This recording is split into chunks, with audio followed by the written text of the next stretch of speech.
I made a special apple juice just for you. You're gonna drink it, right? Saying this, my mother-in-law, with a determined smile, offers me a glass. We had brought our child for the first time to my husband's family's home after giving birth, and she handed me a cute little glass. Filled with plenty of apple juice, I took it and went to the kitchen, only to pour the contents down the sink. What are you doing? If you didn't want it, you could have just said so, but to throw it away right in front of me. I slowly turned around to my mother-in-law's scream. When our eyes met, she seemed to falter for a moment but then clung to my stunned husband, berating how terrible a woman I was. Mrs. Grubb. I called her in a deliberately low voice, and she visibly flinched, her shoulders jerking. As if she was hiding something.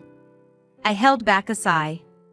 Mrs. Grubb, this isn't apple juice, is it? It's really this. My name is Amy, 28 years old. I married my husband of the same age, Mike, after a year of dating, 3 years ago. We are a working couple. I have continued working as an employee at a general company since graduating, even after getting married. In the midst of all this, I was able to get pregnant with our long-awaited baby last year, so I decided to take maternity leave. Mike took very good care of me while I was pregnant, doing most of the housework during my morning sickness. He struggled with cooking, which he wasn't good at, but I'm really grateful to him. We were able to have a healthy baby boy just the other day. We named him Tim. Mike, who attended the birth, cried with joy when he saw Tim. He's so cute, like an angel. Amy, thank you so much for all the hard work. Mike, you're crying too much. Life began with Mike, Tim, and me, and I was filled with happiness. Mike was a good husband and a good father. He was very proactive with housework and childcare. Blessed with a kind husband and a cute child, I was spending peaceful and calm days. But there was one big concern. It was my in-laws, who lived an hour's drive from our house. My in-laws are both retired, and they seem to have received a lot of retirement money, so they travel abroad all the time. Traveling abroad is not a problem at all, but they always buy a lot of sweets for souvenirs. Generally, this might be a pleasant thing. But I have a peanut allergy, so I'm very particular about what I eat. I once accidentally ate a peanut-containing sweet and suffered from respiratory distress. So I explained to my in-laws about the allergy and asked them to avoid food, but... Mr. Grubb, Mrs. Grubb, I've told you before, I have a peanut allergy. So, I'd like you to avoid things like chocolate that might contain peanuts. I can't always tell what's in foreign products by looking at the ingredients. What are you talking about? The best souvenirs are local food. There are many things you can't easily eat here. And yet you complain, isn't that a bit too much? She is right. We want you guys to eat local food too. But to complain without eating it, isn't that rude? Both my mother-in-law and father-in-law had no understanding of allergies, and they scolded me. Even when Mike said to them, "You're both taking this allergy thing too lightly. If it accidentally goes into her mouth, it can turn into something serious. In the worst case, it could be irreparable. Please take it more seriously." They didn't listen. Moreover, my in-laws travel many times in a short period, and they hand over the souvenirs all at once. Since they sometimes give me things they bought months ago, there are often items past their expiration date. Hey, Dad, Mom, this has expired again. Don't send us stuff like this. At Mike's pointing, my in-laws make a face as if they don't understand what the big deal is. It's a best before date, not an expiration date. It's not spoiled, so don't be so uptight about it. Even though it's something sent to her son, my mother-in-law thinks it's no big deal, laughing and saying, "It's just fine. You're being too strict." She shows no remorse. This has added to our estrangement with my in-laws. We did report the birth of our child, but since they were on an overseas trip, we hadn't yet introduced Tim to his grandparents. They're coming back from their trip tomorrow, and we've agreed to go visit them at their house next weekend as a family of 3. When the weekend came, we headed for the in-laws' house by car. It isn't Mike and Amy, it's been a while. Come on in, come on in. My mother-in-law welcomed us with a smile, and my father-in-law also greeted us warmly, saying, "Glad you could come." They were both very excited to meet their first grandchild for the first time and had smiles on their faces, saying, "He's adorable."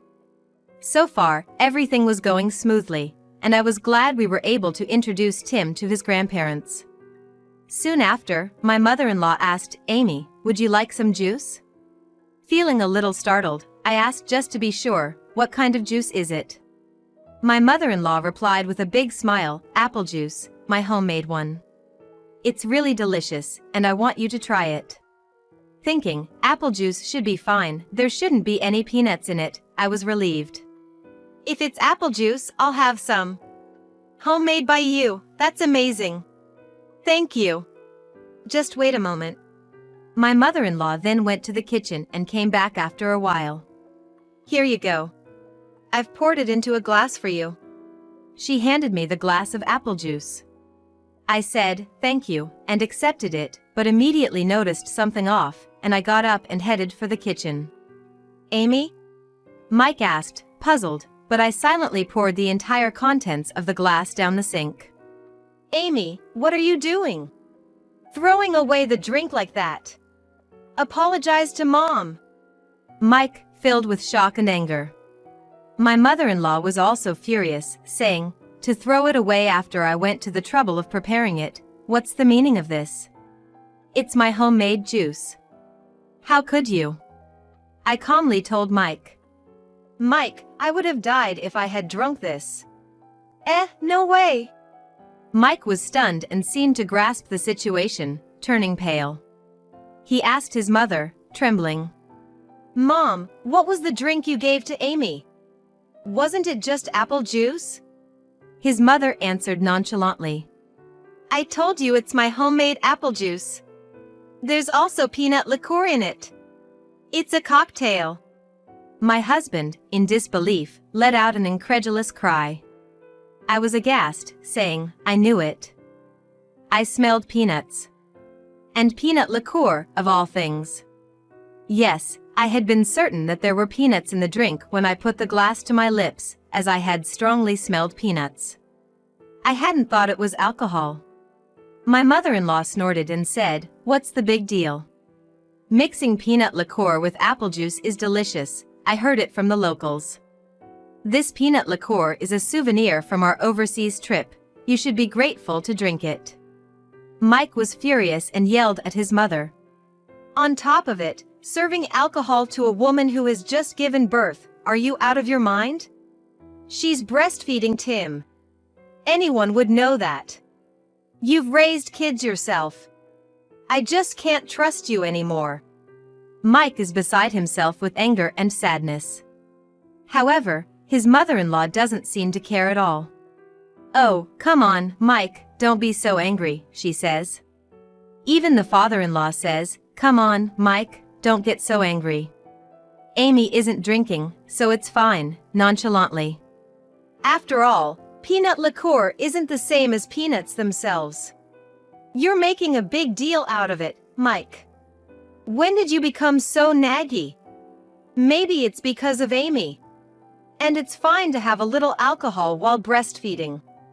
These kids are so neurotic, it's driving me nuts." The mother-in-law speaks with a snide tone. It's like they don't understand allergies at all. I calmly explained to my mother-in-law, "Mrs. Grubb, peanut liqueur is obviously made from peanuts. So, if I, who have a peanut allergy, were to consume it, I could have a severe allergic reaction called anaphylactic shock." I've explained the allergic reaction over and over, but she doesn't seem to understand at all. What's anaphylactic? I think I've heard of it before, but it's a bit complicated and I don't really understand. I just wanted you to enjoy it because it's delicious. Why do I have to be blamed? It's terrible. My mother-in-law covers her face as if she's the victim. I also explained to her the risks of alcohol while breastfeeding. Mrs. Grubb, please listen carefully. Drinking alcohol while breastfeeding can transfer the alcohol to the breast milk, and it might harm Tim's health. I've heard that alcohol can reduce the quality of breast milk, and I don't want to drink it. So please don't do this ever again. I'm really begging you. You're such a nag. Enough already. Honey, help. Mike and Amy are both accusing me. My mother-in-law seeks help from my father-in-law, and he takes her side, saying, Mike, Amy, let's leave it at that. She didn't mean any harm. Then why, Mom, did you lie and say it was just apple juice? Why did you call alcohol juice? Trying to deceive and make Amy drink that. Don't mess with us. Both of you are out of your minds. Mike shouts in anger. His father yells back at him, what's that tone towards your parents? Apologize now. That's it, I'm cutting ties with you both. I'll never see you again. And you'll never see Tim again either. Mike makes a declaration of severance, and his parents retaliate. You're no son of ours anymore. Just get out of this house. Yeah, get out. Don't ever cross our threshold again. Mike says I don't need to be told that. Amy, let's go. Yes, let's go. I pick up Tim, and the three of us head for the front door. As we leave, my in-laws continue to say, this is all an exaggeration. What's an allergy anyway? It's just being spoiled. We ignore them and leave their house. In the car on the way home, Mike apologizes to me. Amy, I'm really sorry. I have so much to apologize for. First, I'm sorry for yelling when you threw away the drink. I'm really sorry for yelling without even asking why you did that. And for my mother doing such a thing. It's not something that can be forgiven with an apology, but I'm sorry. It's not your fault, Mike. But, cutting ties with your parents, was it the right thing to do? We've been estranged before, but... Yeah, of course. I couldn't continue the relationship after what happened. What would have happened if you'd been deceived into drinking it today? I chose to cut ties to protect you and Tim. Mike said, looking very dependable in my eyes. Thank you. Honestly, I was also feeling that continuing the relationship with your father and mother was impossible, so I was a little relieved when you made the declaration to sever ties. I smiled, feeling lighter at the thought that we wouldn't have to worry about my in-laws anymore. Still, why are my parents so ignorant about allergies? No matter how many times I explain it, they don't get it, or rather, they don't want to get it, Mike wonders. They probably think of it as the same kind of thing as liking or disliking food. They even said that allergies are just being spoiled. Yeah, it's scary to think that they could cause trouble in the future, being so ignorant. Well, it doesn't matter anymore since we've cut ties. Oh, I should tell Aunt Christy, who lives near my parents' house, that we've cut ties. Aunt Christy lives near Mike's parents' house, and I've met her a few times. She's cheerful and very nice. Yeah, it might be best to let her know. Yep, I'll call her tomorrow. And so we returned home to our peaceful daily lives. A few months later, a call came through to me. It was during a weekday afternoon when Mike was at work, and I was playing with Tim. Since it was from an unregistered number, I answered it, wondering who it could be. Hello, Amy? It's been a while, it's me, Christy. I'm sorry for calling so suddenly. The call was from Aunt Christy. Oh, Aunt Christy, it's been a long time. Sorry for calling you all of a sudden. I just called Mike and got your number from him. I already talked to Mike, but something serious has happened. Something serious?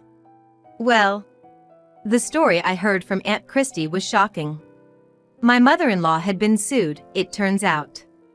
Apparently, she had intended to give us a lot of souvenirs from our overseas trip the day we cut ties with her, but because of what had happened, she was unable to do so.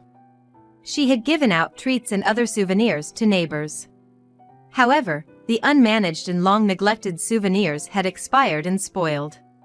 Some of the neighbors who ate them without knowing this fell ill from stomach pains, and some even collapsed from allergic shock. What? How could this happen? I was so surprised that I lost my words. Yes, that's what happened. Apparently, she's being sued by a neighbor, and I heard it from Kate. Kate is the mother-in-law's name. And Aunt Christy is her sister. Did my mother-in-law know that the neighbor had allergies? It seems she did know. The neighbor was allergic to walnuts, and she confirmed with Kate that there were no walnuts in these gifts. But she lied about it. Wow! It's just like something my mother-in-law would do. She probably thought an allergy was like a simple dislike. So now it's a big problem, and she's being sued for deliberately causing harm. I'm really shocked, and I've decided to cut ties with Kate too. She's apparently being sued for quite a bit of money, so she might call you for help, so I wanted to tell you first. I see. Thank you very much for contacting me. Don't feel obligated to help if she calls, it's all her own fault. And, although it's late, congratulations on the birth. Take care of yourself. Thank you.